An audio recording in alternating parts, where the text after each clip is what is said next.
Assalamualaikum warahmatullahi wabarakatuh. Halo teman-teman semuanya, balik lagi nih di Gen Bincang, Gen Bitegal Bincang-Bincang.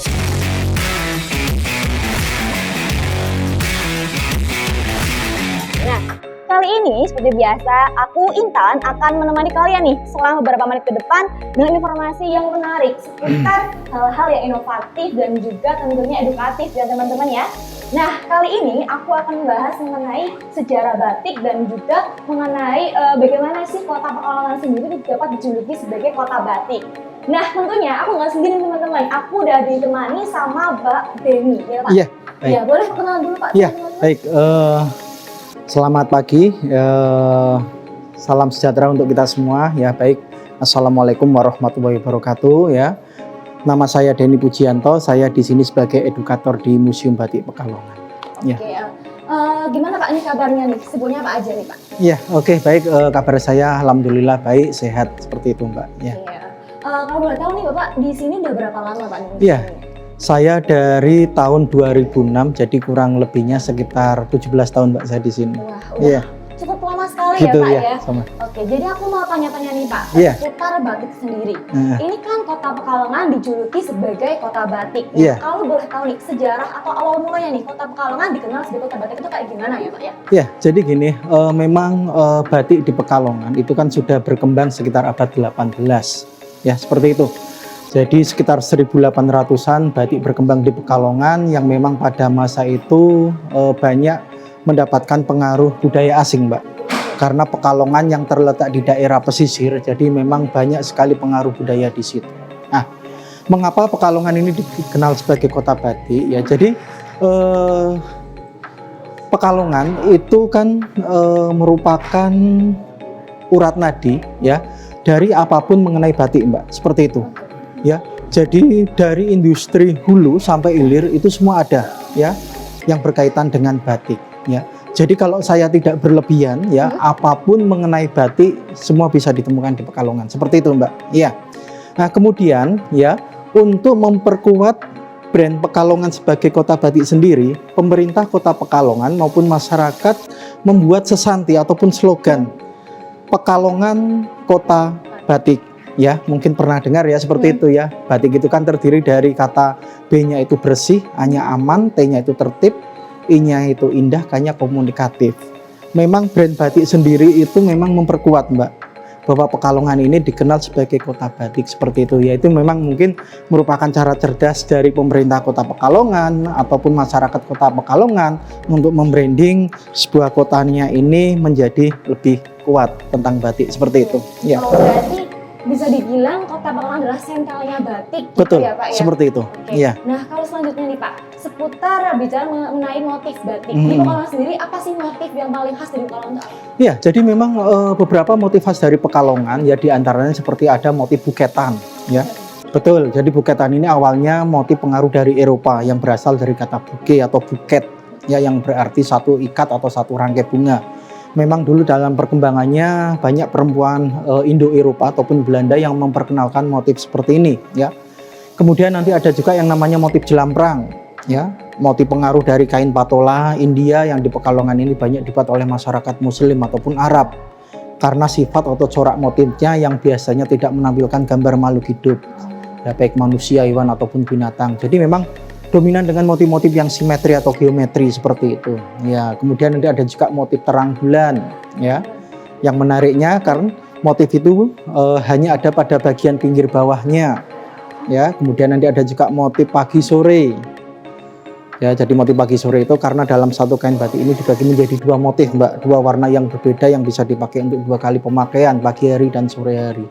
Jadi memang beberapa motif itu memang banyak pengaruh budaya luar seperti itu yang berakulturasi dengan budaya lokal seperti itu. Nah, ini yang menjadi kelebihan dari batik Pekalongan ya.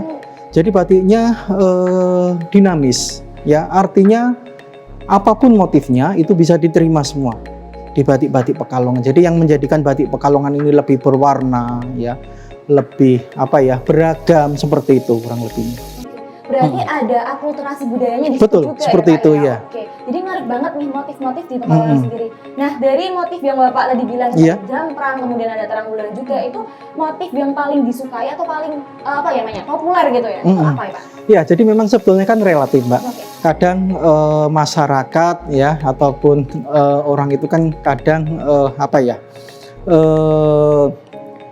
menarik atau tidaknya batik ya, suka atau tidaknya itu kan mereka kan punya ini ya selera masing-masing Selera, ya. seperti itu ya.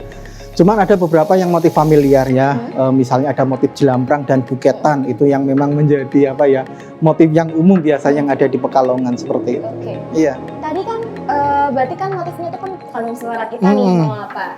Kemudian nih Pak, saya penasaran terkait motif batik sendiri Pekalongan. Itu ada apa namanya, kelangkaan atau motif ini jarang ditemui dalam saat zaman sekarang itu kan udah modern. Betul. Apa sih yang paling langka sekarang ini?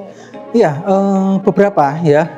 Misalnya ada yang namanya motif Jawa Hokoke pagi sore ya, ataupun mungkin ada Jawa Baru itu seperti itu. Memang sekarang untuk pembuatan batik Jawa Hokoke Jawa Baru pagi sore memang kalau yang saya lihat ya itu seperti itu. Memang sekarang memang sudah mungkin jarang, Mbak, seperti itu ya. Mungkin hanya ada beberapa yang mungkin pengrajin yang masih ya membuat atau memproduksi ya motif seperti itu ya. Cuman ya sebetulnya menarik ya kalau kita mengangkat motif-motif yang lama, motif-motif yang klasik itu seperti itu. Karena memang kecenderungannya sekarang kan memang motifnya lebih bersifat ke motif-motif yang kekinian ya, yang lebih kontemporer seperti itu. Cuman artinya kalau kita tadi ya mungkin untuk mengangkat, membangkitkan motif-motif yang lama lah tadi untuk kita buat produksi, kita pakai, itu sebetulnya menarik seperti itu. Berarti kelangkaannya itu karena emang dari produsen batiknya sendiri emang udah nggak mau buat, atau dari konsumennya yang kurang minat untuk membeli, Pak, sebenarnya? Betul ya, jadi memang keduanya ya, ini memang juga menjadi faktor itu juga mengapa batik-batik lama atau batik klasik tersebut memang jarang ataupun mungkin tidak diproduksi lagi. Karena yang pertama itu tadi ya memang pembuatnya memang karena gini, Mbak, pasar ataupun konsumen itu kan kadang mempunyai motif yang mungkin tidak dibuat oleh para pengrajin atau pembatiknya seperti itu. Jadi barangkali pembatik ataupun pengrajinnya membuat batik ya, kalau mungkin batiknya itu laku, Mbak, kan seperti itu. Karena memang orientasinya kan nanti perputaran ekonomi lagi. Jadi apa-apa yang mungkin laku ya, apa-apa yang mungkin diterima kemudian diminati oleh pasar ataupun konsumen, maka batik itu yang dibuat, Mbak. Itu seperti itu ya. Jadi ya yang ada sekarang ini ya apa yang menjadi apa yang menjadi ketertarikan pasar ataupun konsumen, baru batik itu dibuat seperti itu. Oke, maaf banyak nih Pak Dinas jawabannya nih. Nanti setelah ini kita mau bahas lagi nih seputar sejarah-sejarah yang ada di Pekalongan khususnya. Oke, silakan. Oke teman-teman, balik lagi nih. Kita masih membahas mengenai sejarah Pekalongan sebagai kota batik ya. Tadi kan kita udah bahas mengenai motif Pekalongan, terus kemudian sejarah-sejarahnya juga. Nah, next aku mau tanya nih. Ini kan kita kan podcastnya ada di Museum Batik, nih, Pak. Boleh diceritakan sedikit Pak mengenai sejarah awal mulanya menjadi Museum Batik ini? Iya, betul. Jadi Museum Batik Pekalongan ini sebetulnya sudah ada sekitar tahun 1972. Jadi memang dulu melalui pemerintah daerah ya, jadi membuat satu bangunan ya ataupun mungkin galeri seperti itu yang dulu ada di kompleks THR, ya Taman Hiburan Rakyat. Jadi memang hanya satu bangunan kecil ya, memang di sana kan memang pusatnya hiburan masyarakat, Mbak, di situ ya. Jadi memang hanya satu bangunan kecil yang memang dirasa kurang representatif untuk dijadikan museum. Ya, kemudian pada tahun 90-an berpindah ke Dinas Pariwisata yang ada di Jalan Majapahit ya, seperti itu. Juga hanya bangunan kecil ya, semacam joglo seperti itu ya, juga untuk memamerkan, mendisplay batik juga memang tidak terlalu banyak. Dan memang juga kurang representatif juga untuk dijadikan museum ya. Maka tahun 2006 ya, antara pemerintah Kota Pekalongan ya, beberapa komunitas batik ya dan masyarakat Kota Pekalongan itu membuat ataupun mendirikan ya sebuah museum ya. Nah, khususnya adalah Museum Batik Pekalongan ya. Itu diresmikan oleh Presiden Susilo Bambang Yudhoyono itu pada tanggal 12 Juli 2006. Menempati bangunan peninggalan Belanda ini ya, yang dibangun sekitar tahun 1906 ya, ada juga yang mengatakan sekitar tahun 1920-an, yang awalnya ini sebuah kantor keuangan pabrik gula. Sewilayah Pekalongan seperti itu, dari Kabupaten Brebes sampai Kabupaten Batang seperti itu. Maka pada tanggal dan tahun tersebut itu diresmikan Museum Batik Pekalongan ya, seperti itu, yang memang awal pengelolaannya itu dulu di bawah Yayasan Kamar Dagang dan Industri yang ada di Jakarta. Kemudian baru tahun 2011 ya, kemudian dialihkan ke pemerintah Kota Pekalongan di bawah Dinas Perhubungan Pariwisata dan Kebudayaan Kota Pekalongan. Seperti itu. Oke, berarti perjalanan cukup jauh ya Pak sebelum Museum Batik itu seperti sekarang ini gitu ya. Itu. Oke, untuk motif-motifnya Pak, ada berapa banyak sih motif atau corak batik yang ada di Museum Batik ini? Iya. Jadi kita punya kurang lebihnya sekitar 1.200 koleksi. Iya. Yang koleksi batik-batik tersebut itu bukan hanya batik dari Pekalongan, Mbak, ya, tapi hampir dari sebagian daerah yang ada di Indonesia, ya. Bahkan ada juga beberapa koleksi yang juga ada dari mancanegara seperti itu. Untuk saya itu pernah mendengar berita bahwa adanya koleksi baru dari Museum Batik. Itu gimana Pak? Ya, jadi memang Museum Batik Pekalongan ini kan kita terbuka ya bagi masyarakat ataupun perorangan ya, ataupun siapapun yang peduli dengan keberadaan batik yang ingin menyumbangkan batiknya ke Museum Batik. Ya, salah satu yang kemarin terbaru itu sumbangan dari keluarga proklamator ya kemerdekaan Republik Indonesia, itu dari keluarga Muhammad Hatta. Ya. Jadi melalui putri beliau ya, dari Ibu Mutia Hatta dan Ibu Halita Hatta, itu menyumbangkan ya salah satu koleksi batik dari keluarga Muhammad Hatta seperti itu. Jadi ada sekian banyak, tadi berapa Pak? Bilang 1.200? Iya, koleksi. 1.200 koleksi motif itu bukan berasal dari orang Pekalongan sendiri ya Pak? Betul, iya. Ya, jadi memang artinya bukan hanya dari batik Pekalongan, tapi batik dari sebagian daerah yang ada di Indonesia, bahkan dari mancanegara itu tadi. Iya. Oke, untuk museum ini saya juga tadi lihat ada beberapa pengunjung dari mancanegara. Betul. Berarti itu museum ini bukan hanya dikunjungi oleh masyarakat lokal aja ya, iya. Pak caranya. Betul. Oke. Berarti kan museum ini udah termasuk ke dalam museum yang cukup mumpuni ya Pak ya? Betul. Untuk itu fasilitasnya apa sih Pak yang ada dalam museum ini? Iya, jadi memang Museum Batik ini kan kita memang kedepannya memang harus ya banyak melakukan perbaikan-perbaikan demi kemajuan Museum Batik Pekalongan seperti itu. Beberapa fasilitas ataupun sarana ya memang kita sediakan seperti itu Mbak ya. Jadi memang kita harapkan ya museum ini lebih representatif ya. Itu seperti itu. Beberapa di antaranya kita ada 3 ruang koleksi atau 3 ruang pamer. Kita ada ruang pamer pertama, ruang pamer kedua, dan ruang pamer ketiga. Yang tiap-tiap pameran koleksi itu kan kita ganti ya. Untuk pameran tetap biasanya kurang lebihnya tiap 1 tahun sekali. Kemudian untuk pameran temporer kurang lebihnya sekitar 2-3 bulan sekali ya. Kemudian ada juga ruang audiovisual, itu tempat untuk pemutaran film ya, baik mungkin sejarah ataupun perkembangan batik yang ada di Pekalongan bahkan di Indonesia seperti itu. Kemudian ada juga ruang workshop batik, itu tempat untuk belajar ataupun mencoba membuat batik ya. Jadi menjawab ya mungkin rasa penasaran pengunjung ya, setelah mungkin berkeliling ke museum batik, kemudian nanti mereka juga akan belajar ya, mencoba atau ikut pelatihan membatik seperti itu.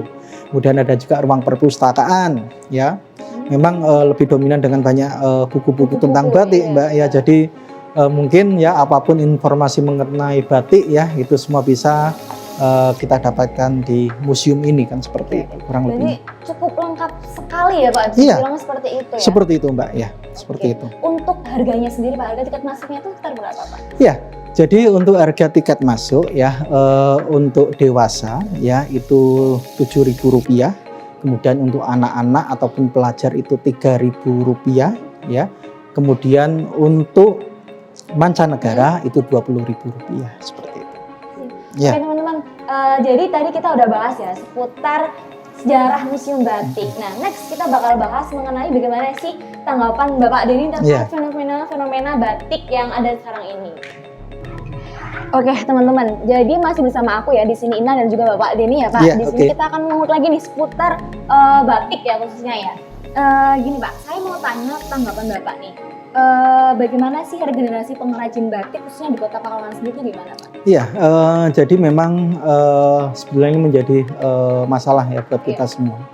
Karena memang regenerasi yang harusnya ya itu akan berkelanjutan, memang sekarang mungkin kalau kita lihat ya beberapa mungkin generasi penerus itu memang maaf ya kurang mungkin peduli dengan keberlanjutan batik seperti itu.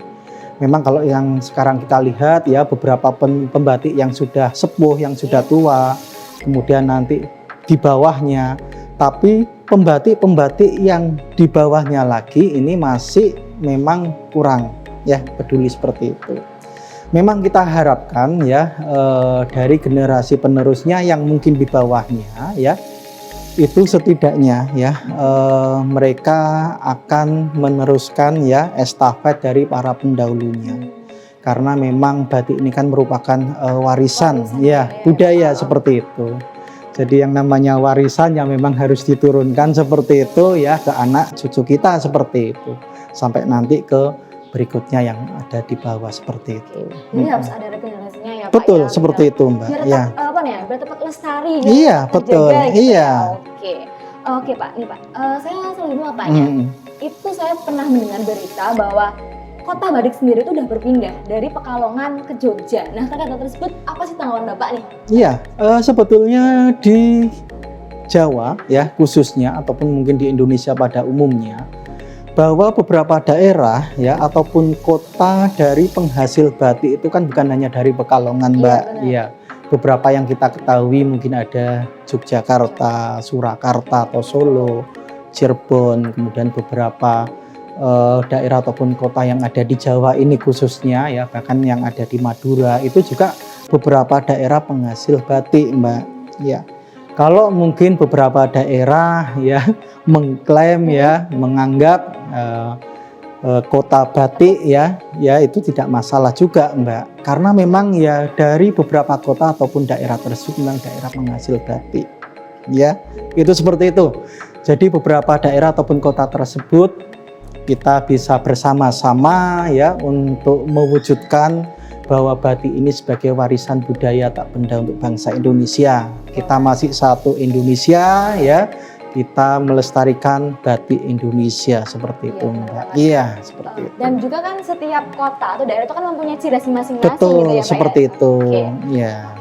Next nih Pak, aku mau tanya seputar bagaimana sih Bapak sendiri mengajak generasi muda untuk bangga dan juga untuk mempertahankan budaya batik ini sendiri. Iya. Jadi sebetulnya untuk generasi penerus ya setidaknya mereka itu mengenal Mbak. Ya, apa itu batik. Ya. Maka kalau mungkin mereka sudah mengenal, nantinya mereka akan bisa ya mungkin ingin ya memiliki ya kemudian membanggakan ya, kemudian melanjutkan, melestarikan dan sebagainya seperti itu. Artinya dari generasi penerus kita harapkan untuk itu dulu awalnya Mbak. Jadi apapun yang berkaitan dengan batik ya, mereka harusnya bisa ada rasa mungkin tadi ya mengenal, mungkin kemudian memiliki itu tadi Mbak. Tidak jauh-jauh mungkin ya karena batik ini kan sekarang sudah umum ya, artinya mungkin bisa diterima oleh masyarakat ya. Mungkin kita tidak bisa membatiknya. Iya benar. Itu seperti itu. Tapi setidaknya kalau mungkin kita untuk memakai batik itu seperti itu ya. Itu yang hal kecil saja Mbak. Artinya kita tetap bisa untuk melanjutkan melestarikan batik ini sebagai warisan budaya. Karena batik yang kita pakai nanti awalnya kan itu dari pembatik, pengrajin yang akan membatik. Jadi kita menghargai, mengapresiasi itu Mbak. Ya. Nah, kalau mungkin batik itu dianggap maaf ya, tua, kuno, lama dan sebagainya, mungkin itu bisa nanti kita siasati ya. Karena sekarang banyak motif-motif yang kekinian, motif-motif yang kontemporer, yang artinya nyaman mungkin dipakai untuk anak-anak muda seperti itu, Mbak. Jadi tidak ada alasan batik terlihat tua, lama, kuno dan sebagainya seperti itu.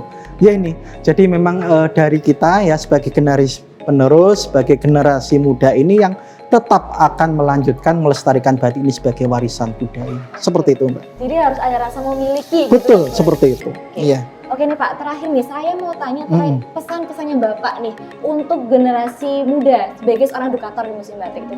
Iya, gini. Jadi batik ini kan sebagai warisan budaya bangsa Indonesia memang sudah seharusnya ataupun selayaknya kita sebagai generasi muda untuk mewarisi ya budaya yang ada di Indonesia ini. Harapannya kita sebagai generasi muda ikut memiliki ya melanjutkan melestarikan batik sebagai warisan budaya tadi. Banyak cara untuk kita bisa melestarikan ya melanjutkan batik sebagai warisan budaya ya, karena batik ini ya bisa kita pakai ya, bisa kita buat dengan berbagai mungkin ornamen ya, ataupun mungkin dengan beberapa aktivitas atau kegiatan ya, batik ini tetap bisa untuk kita sertakan seperti itu. Jadi artinya batik ini melekat pada diri kita ya, pada pikiran kita, dan apapun aktivitas kita jangan lupa kita pakai batik seperti itu kurang lebihnya. Baik, iya sama-sama ya, sama-sama. Oke, jadi teman-teman itu tadi seputar batik dan sejarah-sejarah batik, dan juga kita tadi bahas juga tentang museum batik gitu ya Pak ya. Jadi pesan dari Pak Adeni tadi, jangan lupa kita untuk selalu memakai batik dan kita harus memiliki rasa jiwa kepemilikan atau jiwa percaya diri terhadap batik sendiri seperti apa. Oke teman-teman, mungkin itu aja yang dapat aku sampaikan. Makasih nih Pak udah menyempatkan hadir di podcast kami. Mungkin nanti next kita bakal bahas-bahas seputar batik lagi ya Pak. Oke, silakan. Iya. Mungkin itu aja teman-teman yang dapat aku sampaikan. Aku Intan Angganisa Fitri. Sampai jumpa dan kesempatan. Wassalamualaikum warahmatullahi wabarakatuh.